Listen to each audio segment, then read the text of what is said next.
O presidente Lula fez críticas duríssimas em relação à Vale, dizendo que se fosse uma pessoa estaria garantida nas profundezas. E a empresa até já perdeu 18,3% no seu valor de marca. E o Brasil teve sua recomendação rebaixada pelo Bank of America pela primeira vez desde o ano de 2022. E agora foi a vez do Itaú BBA cortando o preço-alvo e a projeção de dividendos do Banco do Brasil. E vamos entender por quê. E logo depois da medida provisória do governo, os investidores de renda fixa tomaram um susto com as taxas do Tesouro Direto. E por que disso? Mas a Copasa traz uma excelente notícia para os seus acionistas, dizendo que vai pagar 164 milhões de reais de dividendos em forma de JCP. E vamos ver também o fundo imobiliário que fez festa no mercado, comprando 537 milhões de reais em imóveis.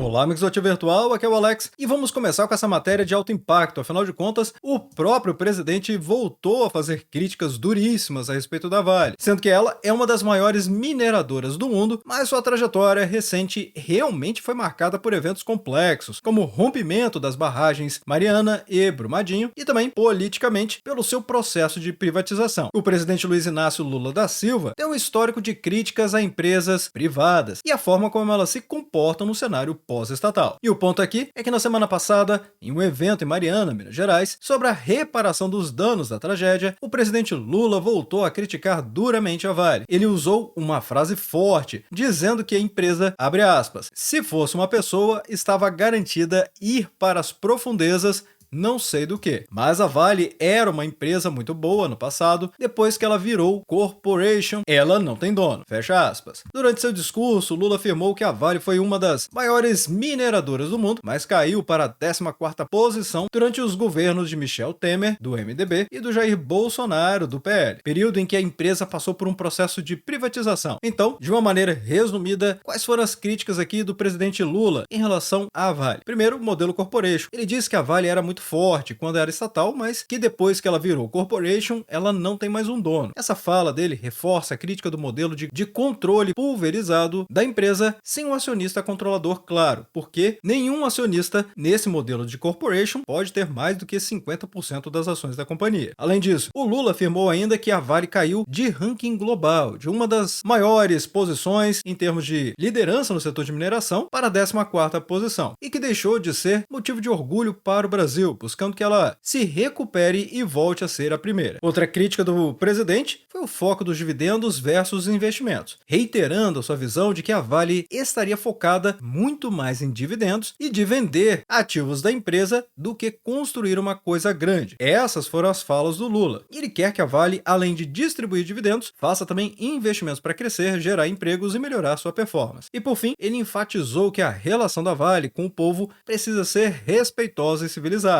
E cobrou ainda a lentidão na formalização de um acordo de reparação de danos de Mariana. E é claro, pessoal, aqui vale lembrar que a Vale viu seu valor de marca diminuir 18,3% no ano de 2025 e está em uma lista de empresas brasileiras que perderam valor de mercado também neste ano. Então, qual é o impacto para nós, acionistas da Vale? Primeiro, é claro, essa pressão por alinhamento. O discurso do Lula pode ser interpretado como uma pressão para que a Vale alinhe sua estratégia com prioridades do governo, ou seja, crescimento, investimento, geração de empregos, responsabilidade social e ambiental, mesmo sendo uma empresa privatizada. E é claro, a Vale tem sua própria agenda de prioridades. Também tem incerteza do regulatório, afinal, essa fala dele de não tem dono pode acender um alerta sobre a possibilidade do governo tentar aumentar sua influência ou questionar o modelo de governança da companhia, mesmo sem ter o controle majoritário. E por fim, também tem um risco de capital alocação. E o que significa isso? Bem, a questão é que a crítica ao foco em dividendos e a venda de ativos pode gerar sim temor no mercado sobre a política futura de alocação de capital da companhia. Atualmente, as ações da Vale, com Vale 3, nessa cotação de R$ 52,86, desvaloriza 8,76% nos últimos 12 meses. O PL é incrivelmente descontado, apenas 7,63%, lembrando que o benchmark utilizado nos Estados Unidos é um PL de 15 vezes para boas empresas com bons fundamentos, exatamente o que a Vale entrega para o investidor. Aqui no Brasil, entre 10 vezes e 12 vezes. É importante ressaltar que o PL é como se fosse quanto que o mercado precifica a capacidade de geração de lucros da companhia. De um lado temos o preço, ou seja, o valor de mercado, e do outro lado os lucros. Já o PVP PDP, que é o preço dividido pelo valor patrimonial, é essencialmente a comparação entre o valor de mercado dividido pelo valor patrimonial. Então, nesse aspecto aqui, a Vale está 19% acima do seu valor patrimonial, apenas na minha visão. Dividend yield atual de quase 9%. E é claro, precisamos falar aqui de riscos também. Existe um potencial aumento de interferência política nas decisões estratégicas da Vale, mesmo indiretas. Maior pressão por investimentos em áreas que não seriam prioridade de mercado, ou seja, não trariam valor para a companhia. Ela apenas utilizaria o dinheiro, mesmo que seja por uma boa causa, ok? Mas não traria uma percepção de mercado de valorização das suas cotações. E também o impacto na reputação e na percepção dos investidores, na previsibilidade das regras para uma empresa privatizada. Além de o desenrolar do Acordo de Mariana também segue como um ponto sensível e com potencial de impacto financeiro e reputacional para a companhia. Eu fiz aqui um resumo dos riscos em cima das críticas do presidente Lula, mas deixa nos comentários abaixo a sua opinião a respeito da empresa. Só lembrando que, embora o dividend yield dela atual seja de 8,94%, é muito importante nossa comunidade compreender que quem está disposto a estudar um pouco mais, existem técnicas para conseguir dividendos até mesmo mensais, através dos dividendos sintéticos. E é claro que aqui no grupo VIP do Ativo Virtual estamos aproveitando e gerando muitos dividendos sintéticos. Aqui no grupo VIP de opções. E com a Vale mesmo. Se observarmos nossos últimos resultados, vimos aqui com as ações Vale 3 a oportunidade de aumentar a nossa lucratividade e geramos dividendos sintéticos entre 56 centavos e 58 centavos por ação. E aqui no grupo VIP de ações, nós estamos comemorando o tempo todo. Vejam só, pessoal, esse estudo publicado sobre a Copel, onde as ações chegaram aos R$11,82 na data de gravação desse vídeo, é claro, mas assim conseguimos um resultado de 44% nessa operação aqui. E é claro, você não precisa vender as ações, mas caso seja sua vontade, fazer um swing trade e conseguir colocar 44% de valorização, ou seja, aumento do seu patrimônio no bolso, bom, está aqui uma opção também. Se não, melhora apenas o seu dividend yield on cost, porque você comprou em um bom momento no mercado. E não para por aí não. Temos também o Bradesco, que recentemente saltou sua cotação, chegando aos R$15,02 no dia 8 de maio de 2025 e alcançamos uma valorização de 27,87%. Além da Embraer, que batemos 12,84% e muitas outras opções aqui no grupo VIP. Porque ainda estudamos BDRs, trazemos projeções e preço-teto de diversos ativos, além de vários estudos a respeito de ETFs. Tudo para você dolarizar sua carteira e receber dividendos em dólares também. Ficou interessado? Então aproveita para assinar agora mesmo, porque já estão acontecendo descontos de 25% no semestre da virada. E aqui é o seu semestre da virada, porque com certeza o grupo VIP vai te adicionar muito conhecimento, além de ter acesso aos treinamentos e depois a fazer operações práticas, com base nos estudos e nas operações que eu e o meu time estamos fazendo. E é claro, o cupom vai estar nos vídeos do Ativo Virtual no comentário fixado, ou seja, o primeiro comentário de cada vídeo. Mas atenção, essa promoção vai ser encerrada no dia 10 de junho. E agora vamos falar sobre o mercado brasileiro, basicamente representado pelo Ibovespa, que tem tido um desempenho forte no ano de 2025, acumulando recordes e atraindo investidores. No entanto, os analistas de grandes bancos globais, como o Bank of America, estão constantemente avaliando o cenário para dar suas recomendações. E aqui tem pontos cruciais, porque tem muita gente por aí achando que a bolsa brasileira está aumentando por conta da economia local, e não é não. E é exatamente neste contexto que essa notícia aqui está acendendo um alerta. Pela primeira vez desde 2022, o Bank of America rebaixou a recomendação para as ações do Brasil. A classificação para a bolsa brasileira saiu de compra, que aqui aparece como overweight, ou seja, acima da média, para neutra, que é o market weight, ou seja, basicamente está como os outros, indicando que a bolsa brasileira está cara depois desse movimento de alta forte. E agora está cara relativamente também, porque já tinha trazido aqui no canal que a nossa bolsa de valores estava cara de uma maneira relativa, falando muito sobre o tarifaço do Donald Trump, e que se você não viu, ainda dá tempo de compreender e até mesmo tirar alguma vantagem daqui. Afinal, já tem 2 meses que eu falei sobre esse assunto, trazendo empresas mais afetadas, que estamos vendo que realmente foram, e empresas que dava para tirar oportunidade e que a maioria aconteceu mesmo. E aqui é exatamente o ponto. Não é porque o real valorizou, é porque realmente o mercado americano, por conta desse tarifaço e todas as incertezas que estão acontecendo por lá, afugentaram os investidores do mercado americano, fazendo com que eles investissem em outras economias. Por acaso, o Brasil foi uma delas. Mas vamos entender por que o Bank of America fez esse rebaixamento. Essencialmente aqui eu posso resumir em 2 grupos. Os gatilhos domésticos, porque o banco destacou os ruídos políticos, o enfraquecimento fiscal, ou seja, a saúde das contas do governo, e uma possível frustração com a velocidade da agenda de reformas do do país. Eles ainda estão prevendo uma Selic, ou seja, a taxa básica de juros, em 11,25% no final do ano de 2026, abaixo do que o mercado já precifica. E o segundo ponto são os commodities. Acabamos de falar da Vale, inclusive, uma visão mais cautelosa para a maior parte das commodities, como o petróleo e o minério de ferro, que são cruciais para a nossa economia. Além disso, o Bank of America observou que, embora a América Latina tenha tido um retorno forte em 2025, cerca de 25%, os indicadores técnicos no Brasil estão enfraquecendo. O indicador Risk Love, por assim dizer, é o indicador comum aqui no mercado, que mede o apetite dos investidores ao risco, está próximo de níveis eufóricos, o que é um alerta para uma possível queda no mercado. O foco dos investidores estaria mudando de tensões comerciais para questões domésticas do Brasil, que é justamente o que estamos vendo na mídia fortemente, falando sobre o fiscal e também as reformas que são necessárias e o governo não está fazendo. E, obviamente, o ponto aqui é falar da economia e não da política, mas você pode ficar à vontade de deixar nos comentários abaixo o seu ponto de vista. Inclusive, se você achar que o governo está fazendo um bom trabalho, ninguém vai te criticar por isso. E aí, talvez você esteja se perguntando, mas qual seria então as preferências do portfólio do Bank of America? Bem,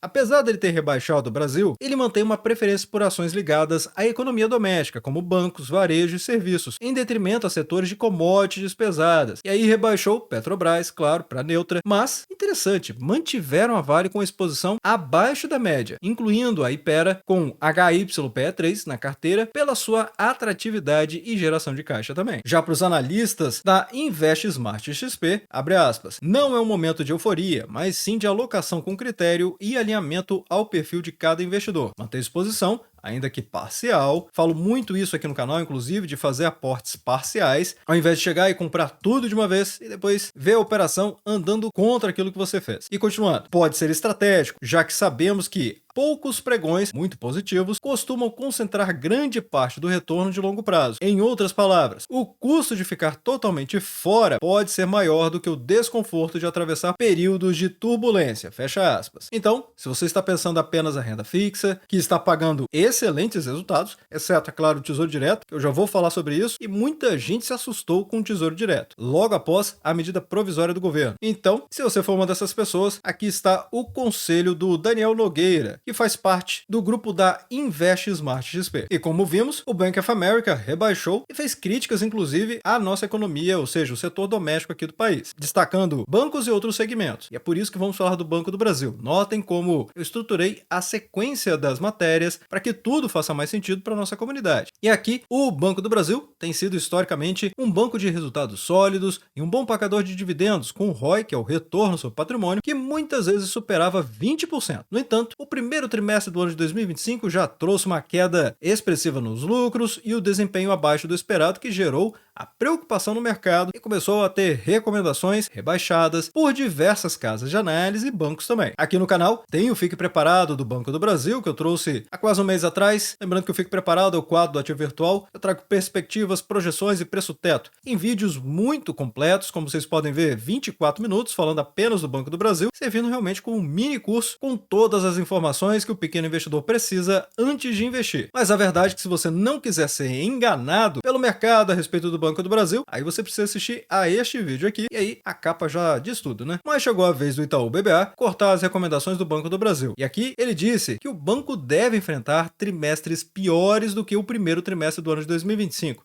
principalmente por causa das dificuldades no mercado de crédito que se estendem do agronegócio para outros segmentos, como varejo e o corporativo. E eles esperam que essa inadimplência, ou seja, os calotes, continuem a pesar, o que deve exigir que o banco eleve ainda mais suas provisões, ou seja, as reservas para perdas para esses calotes mesmo, já esperando, inclusive, lucros menores neste ano de 2025. E aí, o Itaú BBA cortou 33% da projeção do lucro do Banco do Brasil neste ano, agora esperando 25 bilhões de reais, que seria uma redução de 34% em relação ao recorde de 2024. E para 2026, o corte foi de 30%, ou seja, iria para 30 bilhões de reais, muito abaixo do que o guidance trazido pelo banco no final do ano passado e inclusive no início deste ano, quando veio o resultado do quarto trimestre do ano de 2025. Também a rentabilidade, através do ROI, que o Itaú BBA está trazendo projeções caindo significativamente para 12,8% no ano de 2025 e 14,5% no ano de 2026, bem abaixo do patamar de 20% ou mais que o Banco do Brasil já tinha alcançado recentemente. E aí, a parte duríssima que o investidor não quer ouvir, mas tem que falar, é sobre os dividendos, porque neste caso, se caem os lucros, é claro que os resultados de dividendos também vão cair. E com essa expectativa de menor rentabilidade, o Itaú BBA projeta que o Banco do Brasil vai distribuir cerca de 30% do lucro no ano de 2025 em dividendos, o que implicaria um dividend yield de apenas 6%, o que seria realmente um contrassenso de mercado, porque apesar do 6% ser uma média histórica, por assim dizer, em relação às empresas, e isso é muito falado inclusive pelo Luiz Barsi, mas seria um contrassenso, afinal, a renda fixa está pagando 14,75% só na Selic. E se isso realmente se materializar, ou seja, essa previsão do Itaú BBA, claro, o Banco do Brasil não iria cumprir o seu guidance, que prevê uma distribuição entre 40% e 45% do lucro líquido neste ano. E por esse aspecto também, o Itaú BBA acabou cortando o preço-alvo das ações de R$ 29,00 para apenas R$ 25,00. Ainda é bem acima do que estamos vendo nas cotações atuais, já vou mostrar, mas houve aqui esse corte significativo e manteve a sua recomendação neutra dos papéis, ou seja, ele ficou em cima do muro, não está recomendando nem vender e nem comprar. A tradução disso aqui, você pode compreender como, se você já tem as ações, não faça nada, mas se você ainda não tem, também não compre. No momento que eu estou gravando o vídeo, as ações do Banco do Brasil estão nessa cotação aqui tentadora, R$ 21,45, desvalorizando 13,37% nos últimos 12 meses, e é claro, só é tentadora essa avaliação da cotação aqui se você acredita nos fundamentos do Banco do Brasil e se está investindo, é claro, também para o longo prazo. O PL do banco é incrivelmente descontado, apenas 5,65, mas isso, lembro novamente, esses indicadores são como se fosse o retrovisor, algo que já aconteceu e não quer dizer que vai continuar nesse patamar aqui. Mesma coisa do PVP, mostra que o Banco do Brasil está 32% abaixo do seu valor patrimonial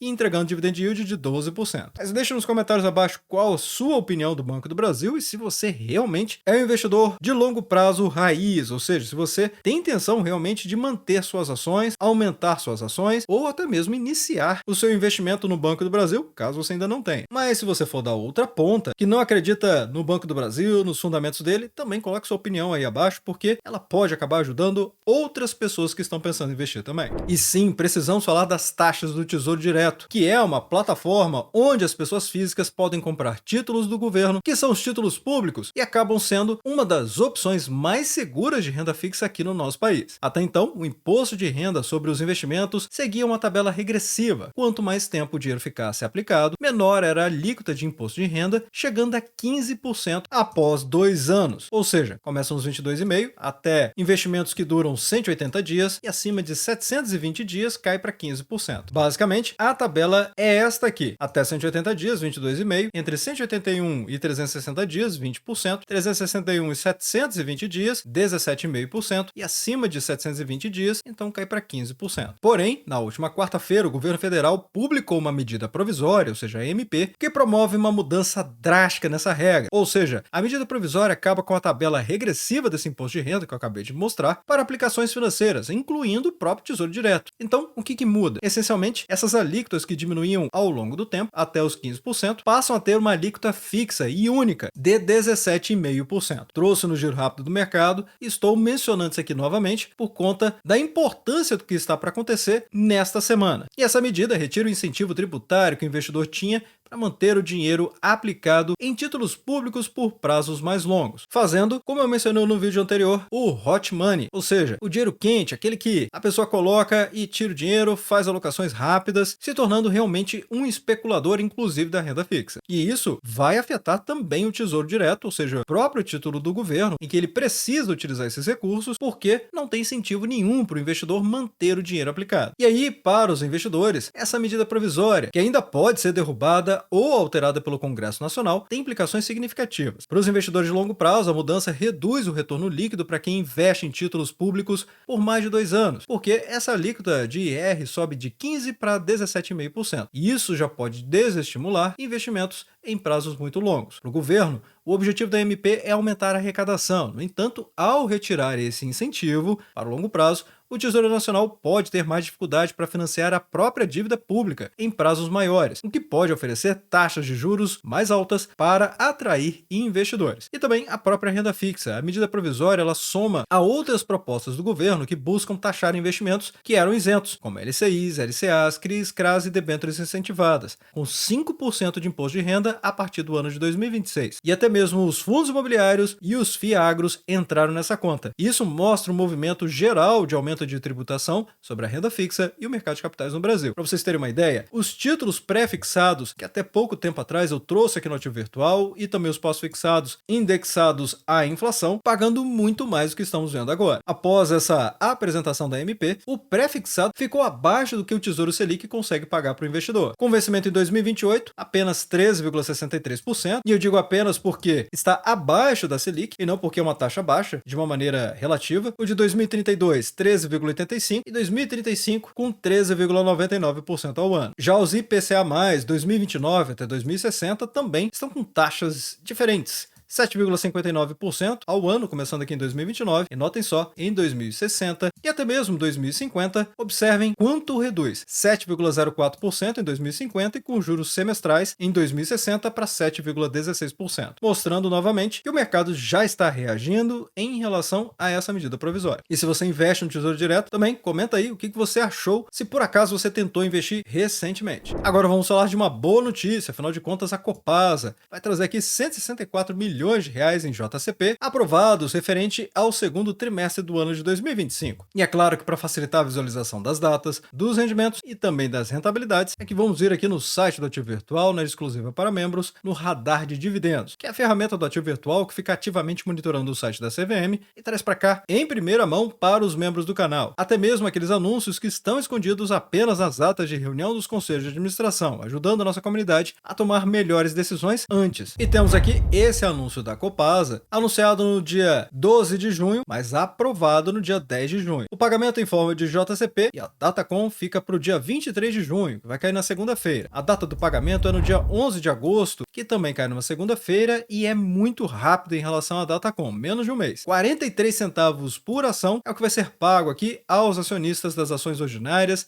CSMG3, gerando uma bela rentabilidade bruta de 1,73%. E recentemente até me perguntaram se as ações da Copasa estavam valendo a pena nos comentários. Como poucos de vocês têm pedido a Copasa aqui nos comentários dos vídeos, então decidi trazer aqui no Giro Rápido do Mercado para comentar a respeito da companhia e assim ver se desperta o interesse de vocês para trazer um Fique Preparado ou um conteúdo mais específico a respeito da empresa. Observem que as ações CSMG3 está aqui nessa cotação dos R$ 25,24, valorizando muitíssimo, praticamente 39,45% nos últimos 12 meses. O PL da companhia, mesmo com toda essa valorização, é muito bom, apenas 6,89, como diria o Barça, está de graça no mercado. Afinal de contas, a Copasa é uma das principais empresas de saneamento do Brasil, responsável por fornecer serviços de abastecimento e tratamento de água, também atuando no esgotamento sanitário e a gestão de resíduos sólidos no estado de Minas Gerais. Em outras palavras, a Copasa está no setor ultra perene. Então, para quem investe por longo prazo, tem sim que estudar a respeito da Copasa. Eu estou dizendo que é para comprar, estou dizendo que é para estudar. Atenção aqui. Até porque nenhum vídeo do Ativo Virtual é recomendação nem de compra nem de venda. Então, PVP de 16% acima do valor patrimonial, dividend yield subindo de 6,67%. Mas notem, recentemente a Copasa teve uma forte valorização. Isso aconteceu a partir de abril. Então, o mercado já está enxergando aqui valor na Copasa, com expectativas inclusive de pagamento de dividendos e muito mais. Observem que ela dá várias oportunidades aqui para os acionistas fazerem dinheiro. E para quem não quer trabalhar com dividendos sintéticos, ou seja, não quer fazer operações mais avançadas, termos, dividendo sintético, aluguel de ações, observem que ela dá várias oportunidades também para fazer aportes em momentos mais estratégicos. Basta compreender o mercado para ver se é um bom momento. Mas sem dúvida nenhuma, é uma excelente empresa e vale a pena estudá-la. Agora vamos falar do fundo imobiliário que está fazendo a festa do mercado comprando 537 milhões de reais em imóveis. O que é isso aqui, gente? Essa matéria está falando a respeito do TRX Real Estate ou Real Estate. Lembrando que os fundos imobiliários são uma forma popular de investir no mercado imobiliário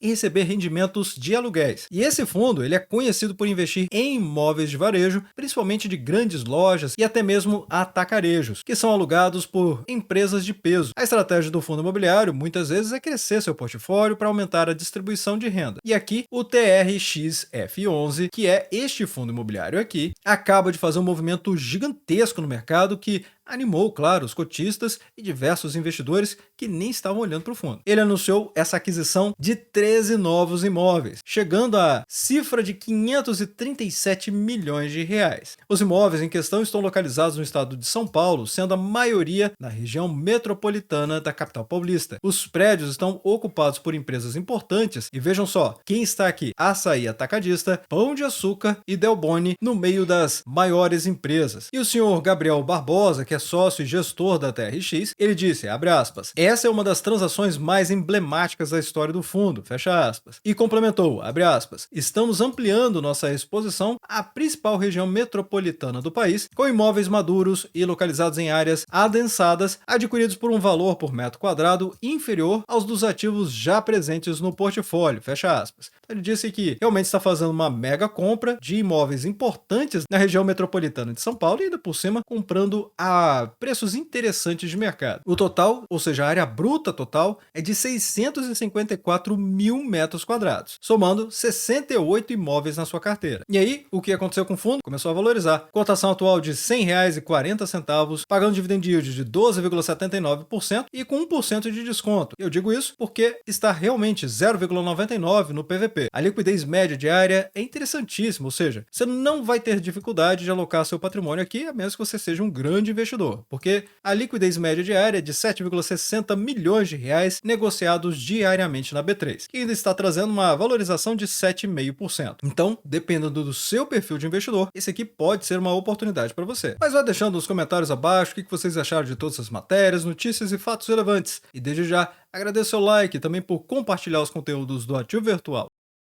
Bem, obrigado pela sua companhia neste vídeo. Eu sou o Alex e este é o canal Ativo Virtual. Aproveito o momento para agradecer os membros do canal que ajudam a levar essas análises para toda a nossa comunidade.